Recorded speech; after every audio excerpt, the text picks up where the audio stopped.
Break के बाद आप सबका एक बार फिर से स्वागत है।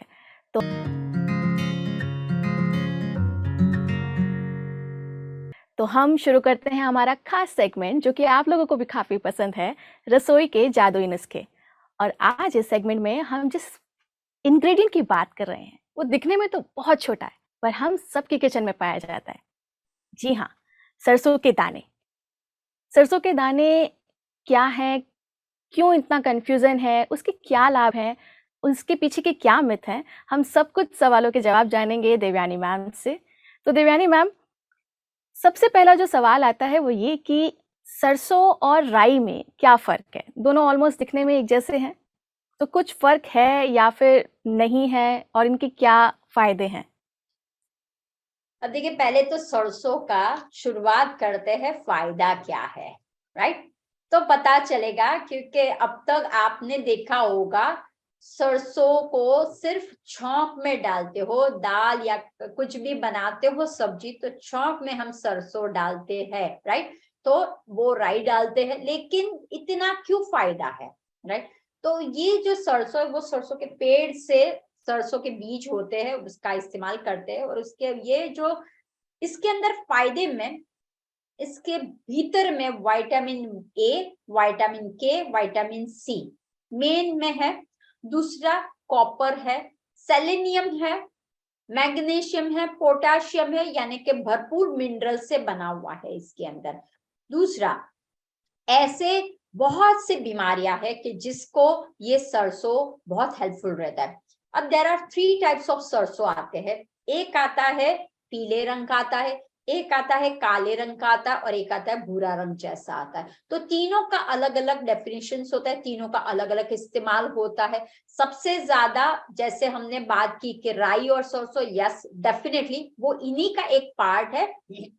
तो सरसों पीली रंग की होती है, राई काली रंग की होती है। राई आप छौंक में डालते हो, सरसों आप किस में इस्तेमाल करते हो? आप इस्तेमाल करते हो आइदर अचार जितने भी बनते हैं उसमें सरसों डाला जाता है, राइट? या फर्मेंटेड कांजी बनाते हैं तब सरसों के बीज डाला जाता है, फर्मेंट। तो गट हेल्थ के लिए सरसों का इस्तेमाल की जाती है बीज के लिए, और राई का इस्तेमाल जो होता है वो आप स्पेशली छौंक के लिए। लेकिन ध्यान रखिए, जब भी आप तड़का लगाते हो, बिकॉज बाय उसका गुण गर्म होता है, इसीलिए आपको सावधानी भी रखनी है। अति यूज कोई भी नहीं करना है, क्योंकि इसके जब आप जानोगे कि कौन कौन सी बीमारी में वो हेल्प करता है, तो सबसे पहला डायबिटीज, फिर है वेट, फिर आता है मेनोपॉज, रजोनिवृत्ति में लोगों का रहता है, फिर आता है मेंस्ट्रुअल में जो क्रैम्प्स आपको आता है या प्रॉब्लम्स कहीं ना कहीं होता है, रूमो अर्थराइटिस में आपको होता है, ऑटो इम्यून डिजीज में आपको ये फायदा करता है, राइट? और माइग्रेन, सबसे ज्यादा लोगों को हमेशा माइग्रेन का प्रॉब्लम रहता है, डाइजेस्टिव सिस्टम का प्रॉब्लम्स आपको हमेशा अगर रहता हो तो उसके लिए भी बहुत फायदा करता है। और कभी कभी आपने देखा होगा कि आपके भीतर में फैट, कहीं ना कहीं आप बोलते हो कि मैम मेरा वजन कम है लेकिन फैट दिखता है मुझे, तो फैट कटर का भी काम सरसों करते हैं। सो आप क्या कर सकते हो, इतने सारे, इन शॉर्ट में आप देखो कि कैंसर के रिलेटेड जो भी आपके भीतर में कैंसर के सेल जन्म लेते हैं, तो अगर आप कंज्यूम करते हो सरसों का, इसीलिए हम हमेशा बोलते हैं अचार को आप रोज अपनी डाइट में इन्वॉल्व कीजिए। क्यों?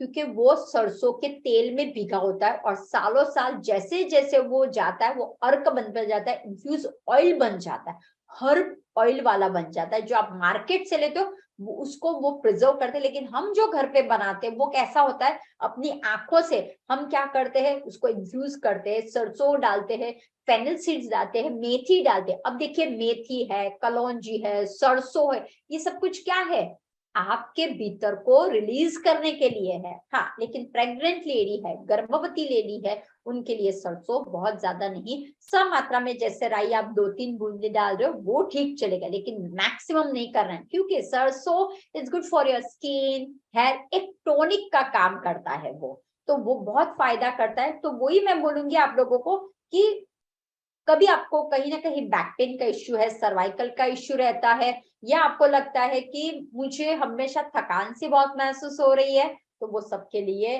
खास तो एस्थमेटिक पेशेंट, डायबिटीज पेशेंट, तो उनके लिए बहुत है, हार्ट के पेशेंट उनके लिए, कोलेस्ट्रॉल अगर आपको कम करना है तो उसके लिए, सी पूरी तरह से फ्री फ्रॉम डिजीज होना है तो सरसों का सेवन चालू कर दे। और अभी मार्केट में सरसों की सब्जी हो रही है, खाइए, एंजॉय कीजिए।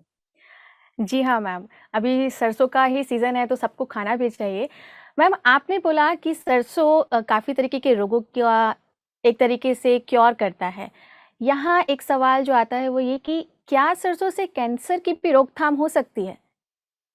यस, एंटी कैंसर का गुण सरसों में है।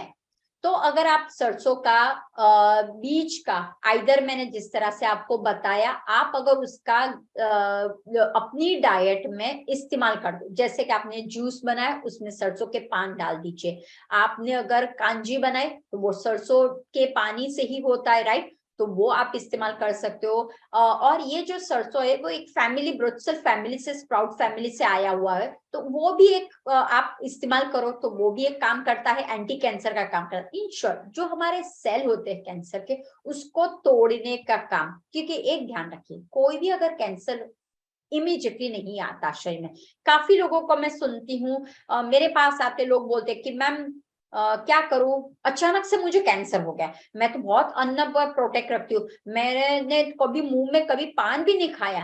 तो हमें बस दो बातें ध्यान रखनी, the karmas always help you, right, what is your past Karma, तो वो पास्ट कर्मा का जो मैंने किया हुआ है वो मेरे में आ रहा है। और दूसरा, अभी जो है प्रारब्ध का जो है अपना, ये जो अभी जो कर रहे हैं उसमें हम क्या खान पीन कर, जब आप खाना बनाते हो तब आपके मन के विचार क्या चल रहे हैं, अरे इसको ऐसा है, उसको तो मारना ही चाहिए। आप रोटी बना रहे हो लेकिन नेगेटिव वे से बना रहे हो, तो सेल क्या करता है, दो खाना दो खाना दो, हंग्री हो जाता है। और आप हमेशा कंप्लेंट करता हो कि मैम मैं खाती तो बहुत हूँ लेकिन मेरा वजन नहीं बढ़ता, मैं खाती तो बहुत हूँ लेकिन मुझे कॉन्स्टिपेशन बहुत रहता है। क्यों? तो ये सब कुछ एक स्पिरिचुअल हेल्थ की बात में आता है। ये जो गंदगी वाला सेल होता है ना, आप ही हो उसको बढ़ाते हो। तो व्हाट माय रेकमेंड, पीसफुल रहिए। जब भी आप खाना पकाते हो, जब भी आप अन्न को ग्रहण करते हो, मन में एक शांति का, और समझना है परमपिता परमेश्वर ने मेरे भीतर में जो ईश्वर है उसको मैं प्रसाद दे रही हूँ। तो फिर देखिए, आप कैंसर को भी रिवर्स कर सकते हो। यू हैव दिस पावर, और you can heal your body, your mind and everything you can heal. तो कैंसर के पेशेंट को भी थोड़ा सा अवेयरनेस रखिए, योग प्राणायाम पे चले जाइए और सरसों का सेवन कीजिए, इफेक्ट मिलेगी। तो देवयानी मैम एक बहुत ज़रूरी बात जो कि हम लड़कियां, या मैं कहूँगी कि ना लड़कियां ना लड़के, बल्कि हम सभी लोग इस समस्या से जूझ रहे हैं कि हमारे बाल बहुत झड़ रहे हैं। तो इन बालों को झड़ने से रोकने के लिए और इन्हें और खूबसूरत बनाने के लिए सरसों कैसे हेल्प करेगी? अब देखिए, ये बहुत ही सबका अभी का टॉपिक होता है, मेरे बाल, मेरी स्किन को हमेशा मैं अच्छा रखूं। तो देखिए, सरसों में एक तो है विटामिन ई, ओके, और विटामिन बी, उसके अंदर है विटामिन के है, विटामिन ए भी है। तो ये क्या काम करती है, शरीर को अच्छी तरह से ऑयली, तैली रखने का काम करती है। जब तैली रहता है तो आपकी स्किन में ग्लो आ जाता है। तो उसके लिए मैं आपको बोलूंगी, अगर आपके बाल फॉल हो रहे हैं या डैंड्रफ है तो एक हेयर मास्क आप बना लीजिए। ये स्क्रब की तरह भी काम करेगा और हेयर मास्क की तरह भी काम करेगा। तो वो आपको क्या करना है कि आपको सरसों ले लेने हैं, उसका पाउडर बना दीजिए। अब जब ये पाउडर बन जाता है उसके अंदर बेसन डाल दीजिए आप, और उसके अंदर ऑलिव ऑयल डाल दीजिए, राइट। तो ये जो आपका मास्क बन गया है उसको आप एक स्क्रब की तरह भी घिस सकते हो, मुंह में भी कर सकते हो और हेयर पे भी कर सकते हो। अगर मान लो ये हुआ, फेस का इस पे इस्तेमाल कर सकते हो, हाथों पे कर सकते हो। तो जब आप सुबह करते हो तो सरसों के ऑयल को आप वार्म कर लीजिए, थोड़ा सा चेहरे पे उसको मसाज कर लीजिए, और जहां जहां पे आपका जॉइंट्स है वहां पे भी मसाज कर लीजिए और सन बाथ ले लीजिए। अगर आपको डैंड्रफ है, हेयर फॉल हो रहा है, तो उसके लिए ये मास्क क्या करोगे, तो सरसों का जो पाउडर बनाया हो इसके अंदर नींबू को निचोड़ तो पेस्ट की तरह बन जाएगा। वो एक स्क्रब की तरह, पेस्ट की तरह स्कैल्प में लगा दीजिए, तो वो एक आपको फायदा करेगा।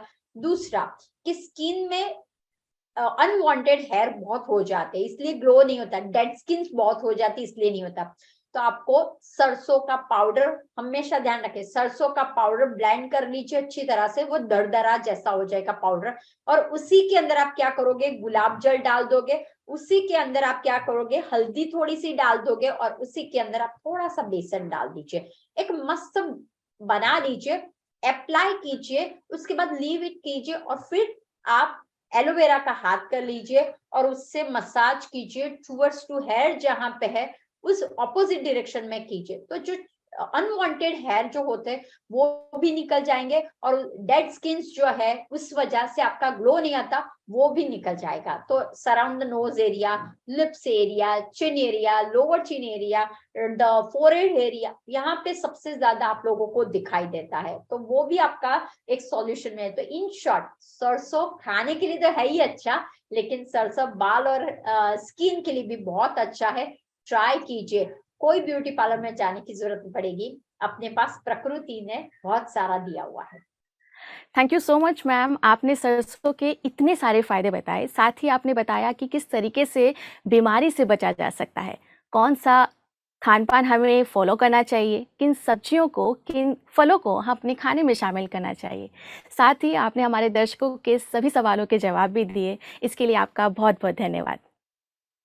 Thank you very much. तो आज हमने अपने इस पूरे एपिसोड में जाना कि किस तरीके से एक अच्छे खान-पान की आदत से हम काफ़ी सारे बीमारियों को पीछे छोड़ सकते हैं। अगर हमने अपना खान-पान सुधार लिया, तो हम किसी भी तरीके की समस्या का सामना नहीं करेंगे। साथ ही हमने जाना कि किस तरीके से सरसों के दाने हमारे खान-पान में आ जाने से हमें फ़ायदा हो सकता है। आपके सवालों को भी हमने ध्यान से सुना और इनके जवाब भी खोजे। अगले एपिसोड में हम नए टॉपिक के साथ मिलेंगे। तो तब तक के लिए बने रहिए पीएमसी हिंदी के साथ।